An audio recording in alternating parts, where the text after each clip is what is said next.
Je vais vous donner une petite recette sympathique. C'est un jarret de veau avec lequel nous allons faire un plat italien hyper connu, hyper bon, l'ossobuco. Alors bien sûr, l'ossobuco, c'est du jarret de veau. Le veau, c'est la garantie de recettes appétissantes, surtout si vous prenez du veau blanc, c'est-à-dire un veau jeune, tout jeune. C'est la garantie de recettes appétissantes, légères et originales pour célébrer dans l'assiette la fin des frimas souvent et le retour des beaux jours. Mais ce n'est pas encore le cas. Alors, pour 4 personnes, prenez vos crayons. J'ai tout mon temps.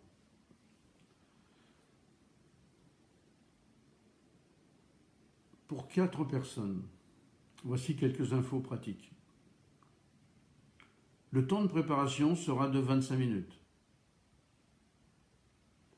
Le temps de cuisson sera de 90 minutes, 1h30.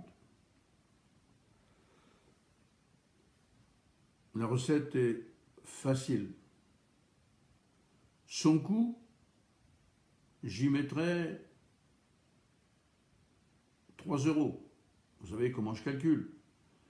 Si je mets 1 €, c'est très bon marché. 2 €, c'est un peu plus cher. 3 €, c'est abordable. 4 €, ça commence à monter. 5 €, c'est déjà des plats de première catégorie. Et après, ça monte jusqu'à 9, 10 €. Et là, c'est tout simplement parce que si je mets 10 €, ça veut dire que c'est très cher. Et grosso modo, c'est lorsqu'on fait des pibales, des civelles, de la truffe blanche, etc., les produits les plus chers du marché. Donc là, on va mettre 3 €. Vous demanderez à votre boucher de vous fournir 4 tranches de rouelle. La rouelle, c'est la partie de la cuisse, avec l'os à l'intérieur. 4 rouelles de jarret, enfin la sous-cuisse, jarret, de veau. 500 g de farine de maïs, avec lequel je ferai la polenta. 250 g de coulis de tomates. S'il est maison, c'est encore mieux. 15 centilitres de bouillon de viande grémolata. Un bouquet de persil plat.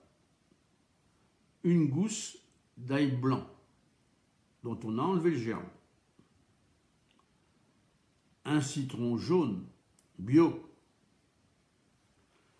5 cuillères à soupe pour épaissir la sauce de farine type 55.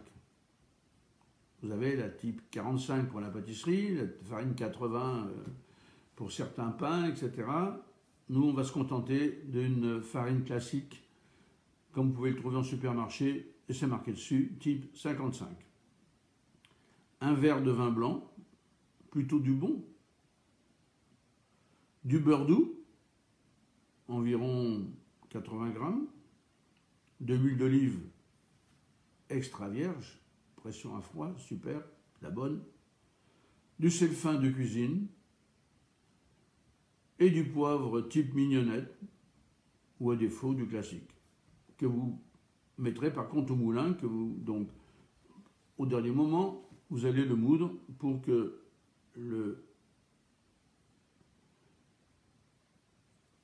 poivre soit très frais.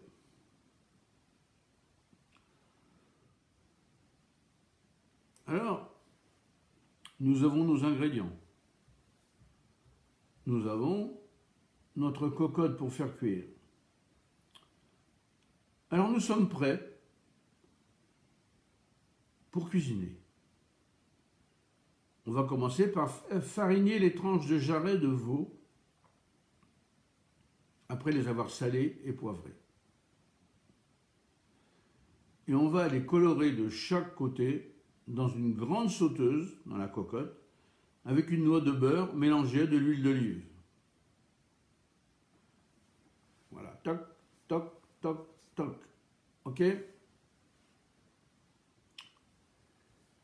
Et bien sûr, une fois que ça c'est fait, et bien remuer à la cuillère de bois, en buis si possible, et bien on va rajouter le vin blanc, le bouillon et le coulis de tomate. Et là, ça devient très compliqué.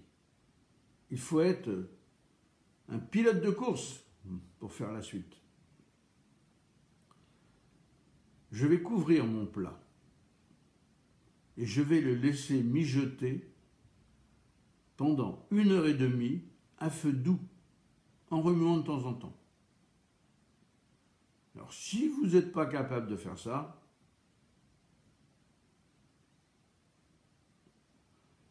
soit vous changez de mari, soit le mari change de femme. Je plaisante.